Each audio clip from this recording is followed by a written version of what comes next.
We are done with this context setup. We are done with our script. Okay, so that looks pretty fine. And now we can start writing the script for our Uniswap contract. And now we have to import couple of packages from Ether.js. So we'll take a const and we're going to import contract, contract factory, utils, and big number. And that's coming from Ethers.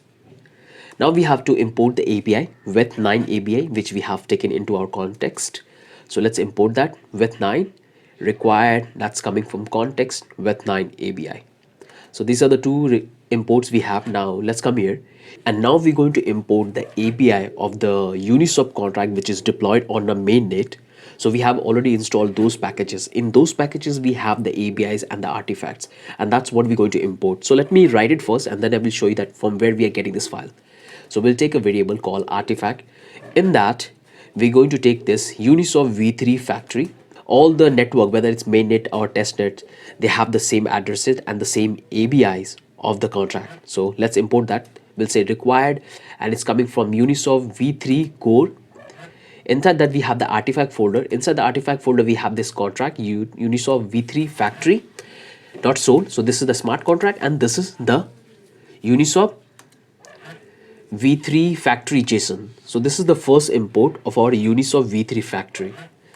Let's come here. Let's take the another one, swap router, and it's coming from Uniswap v3 periphery artifacts contract. We have the swap router.sol, and we have the JSON, the API. Then we have to take the NFT description. We also have the API of this NFT descriptor in the npm package. So let's import that descriptor. Require Uniswap v3 periphery artifact contract library NFT descriptions, and in that we have that one, NFT description.js.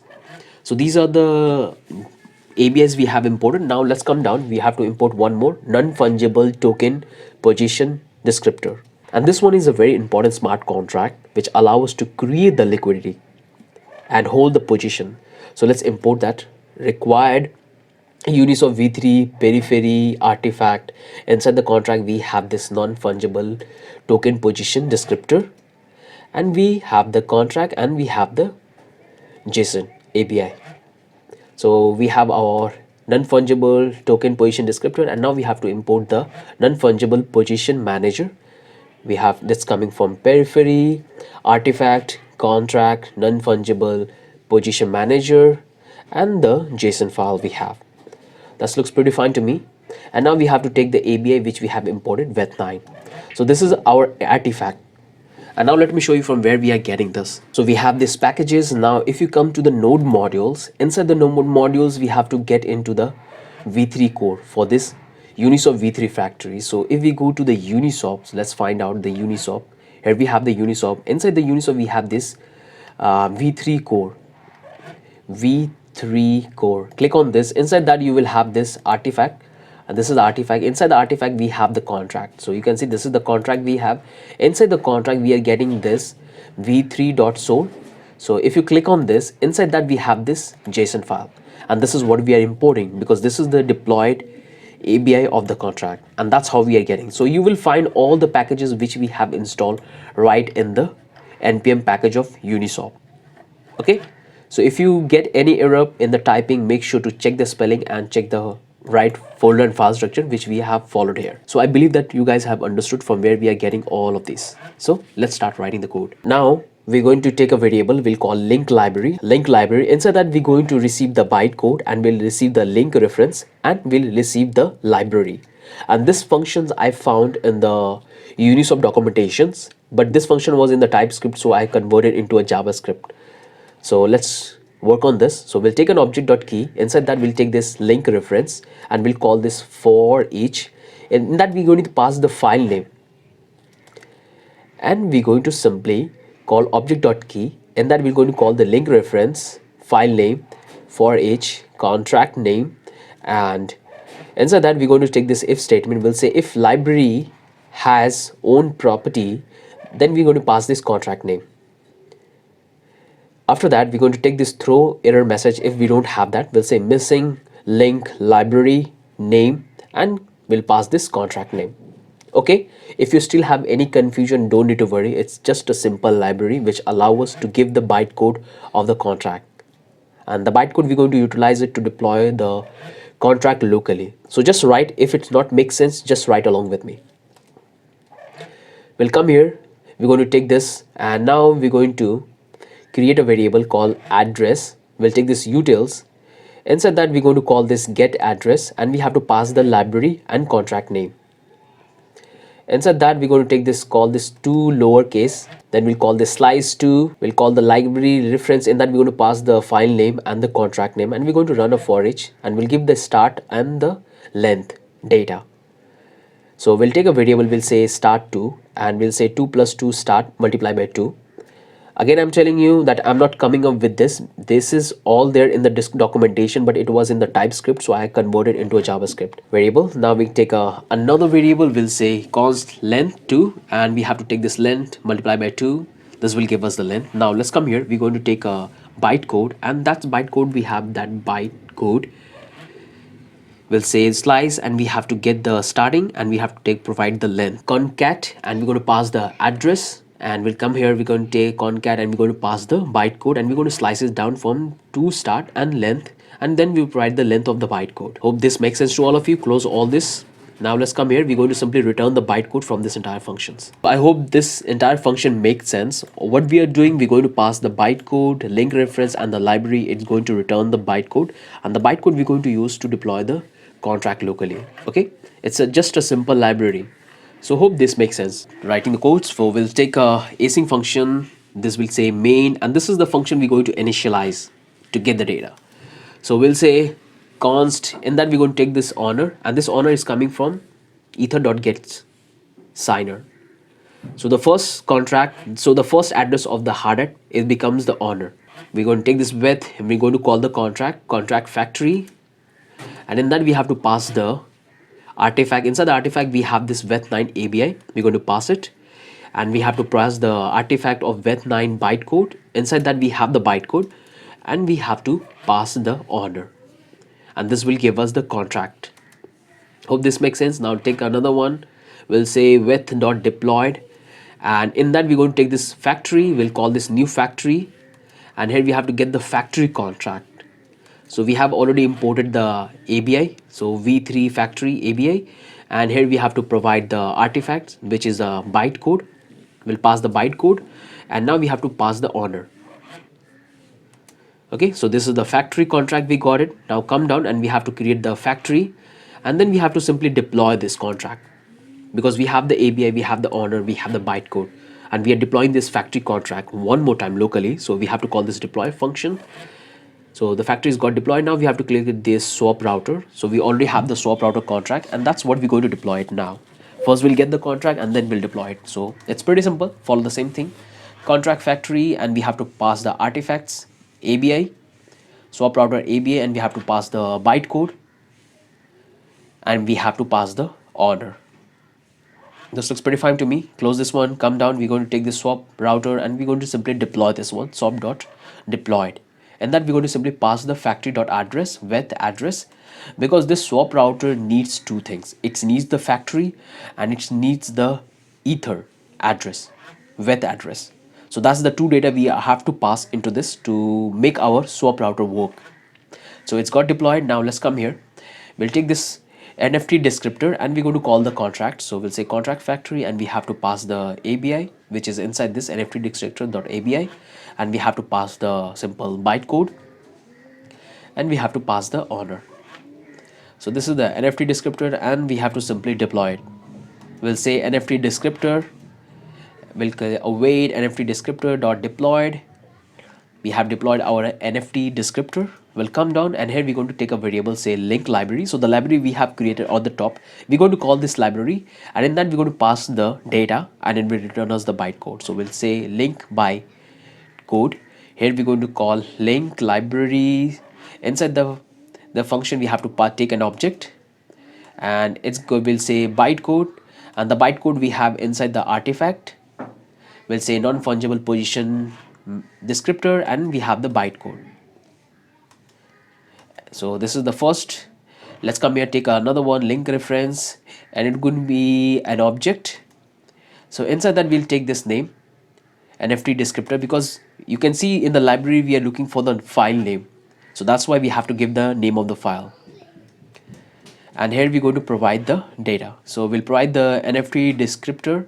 It's going to be an array, and in that we're going to pass the starting array of object, and in that we have to pass the, let's say, length 20, and we have to pass the start is going to be 1261. And in the old version we have used, in that this is the recommended method which you have to follow to get the bytecode, but in the new package this is not recommended. Okay, but we are using the old package, that's why we are defining the length and the start time. So that looks fine to me. Simply close this one, come here, and we have to take a, and in this we have to pass the simply the library. So we'll say NFT descriptor, in that we pass the NFT descriptor, and we have to pass the address and close it. So I believe that it makes sense to all of you. We are getting the honor, we are getting the contract factory of VET9. When we are deploying that, then we are getting the factory contract, deploying that, then we are getting the swap router, and we are deploying that, and it's need the factory address and the VET. And here we have the NFT descriptor, and this is the link library, and that's what we are passing here. So you can see this is the bytecode we have taken, and it's coming from non-fungible position manager byte. So you can find here inside this we have taken in position descriptor or position manager, in that we have the JSON, and inside this we have the API, and that's what we are utilizing it. So hope these things make sense to all of you. Still, if you have any confusion, just follow along with me, everything will make sense. Come here, take another one, we'll say non-fungible token position descriptor, and that we're going to call this new, and we have to get the contract. So we have to pass the ABI, which is we have inside the artifact position descriptor ABI, and we have to pass the link bytecode, because this is the only contract which needs the bytecode, and we have already have the bytecode which we have generated into with the help of the library, and that's what we have to pass inside this. So link bytecode, and we have to pass the order. So that looks pretty fine, and now we have to simply deploy the contract. We'll say non-fungible position descriptor, and we're going to call this await non-fungible position descriptor and dot deployed, and inside that we have to pass the with address, and we have to just simply close that. And to see everything is working fine, let's simply console log this. We'll log this one non-fungible position descriptor. That's fine. Let's come down, we're going to take this non-fungible position manager, and we have to get the contract this also. So many contract we are using for Uniswap, redeploying into our localhost, and we can test it. So we have to pass the data, we have to pass the artifact, inside that we have this manager.bytecode, and we have to pass the order. So that looks pretty fine. Let's come here, we'll take this deployed, and we have to deploy this position manager contract. We'll call deployed. Inside that we have to pass the factory address, and we have to pass the with address, and we have to pass the non-fungible token position descriptor and their address, and close this out.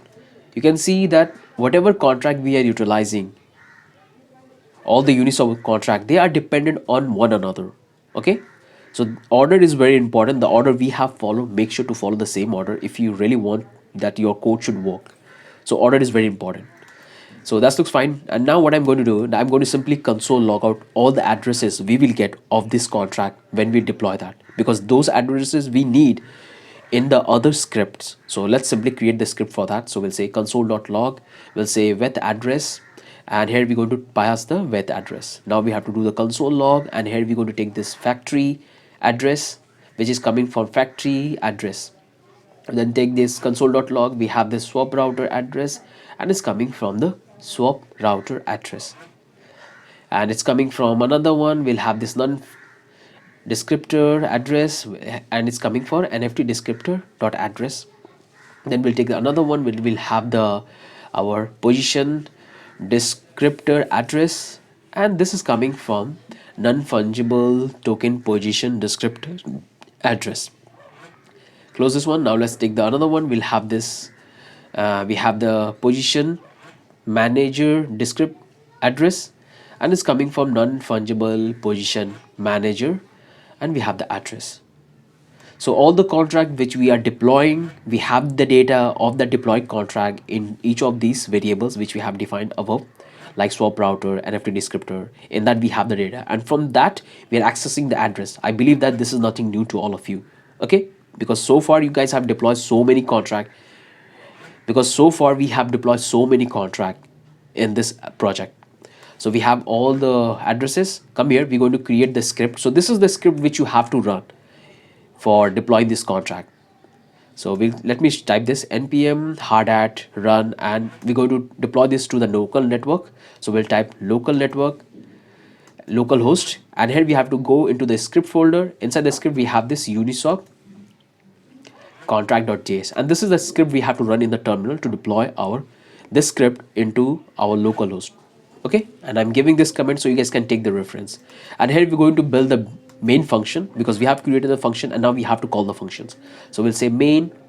Inside that we're going to take this then and process.exist, because once the script is get deployed I want to stop the execution, I don't want to continue. So let's exit that and we'll say catch error. If anything goes wrong, we have to catch that. And here we're going to pass the error message. Process.exist1. So that looks pretty fine. Hope this entire thing makes sense to all of you guys. So this looks pretty good to me. And that looks pretty fine here. No more problems we have in the code. So we have written so many codes. So these are the imports we have done.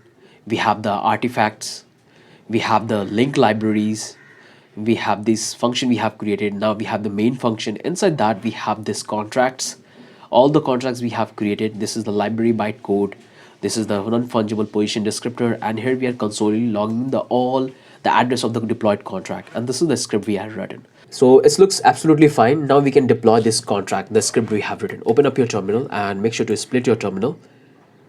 And here what I'm going to do before I'm going to deploy, I have this. So let's initialize our local blockchain. So we'll type npx hard hat and we'll say simply node.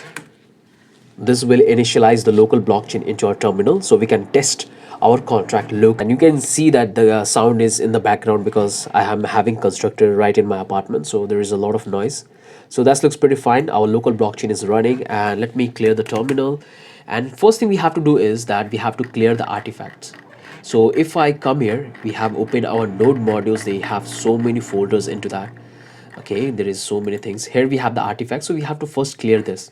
So to clear the artifacts we have to write this command npx hard hat. We have to type clean and hit enter. So this will clean the artifact. You can simply delete it from here, but we have a command which we can use it. So now simply deploy it. So this is the script which we have to run. So let me bring this down and let me grab this one, the script we have taken, and that's what we're going to simply paste here. Hit enter and just wait. Here you can see we got the so many notification, but don't need to worry, it's compiled successfully. And boom, here you can see the transaction went successful. Here we got all the functions which we have created. That looks pretty fine. And here we got the addresses of all the tokens, all the contracts which we have deployed. So with factory address, swap router address, NFT descriptor address, position descriptor address, and position manager address. So we're going to simply grab these, copy that one, and we're going to simply copy, and that's what we're going to keep it into this txt file because we need this in other pages. Okay, so I'll simply come here, I'll simply paste here so we can don't forget it, so we can get it later. Okay, and if I come here, if I come to the contract, you can find everything is working fine. We have no issues into this. Okay, that looks pretty fine.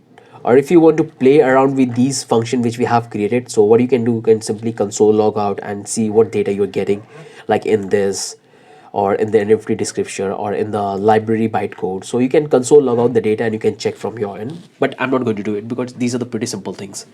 So we are done with this. Now what we can do is we have the addresses, we are keeping it here. Simply close this one and we are done with this Uniswap contract. And now we can start writing the code in our deploy token.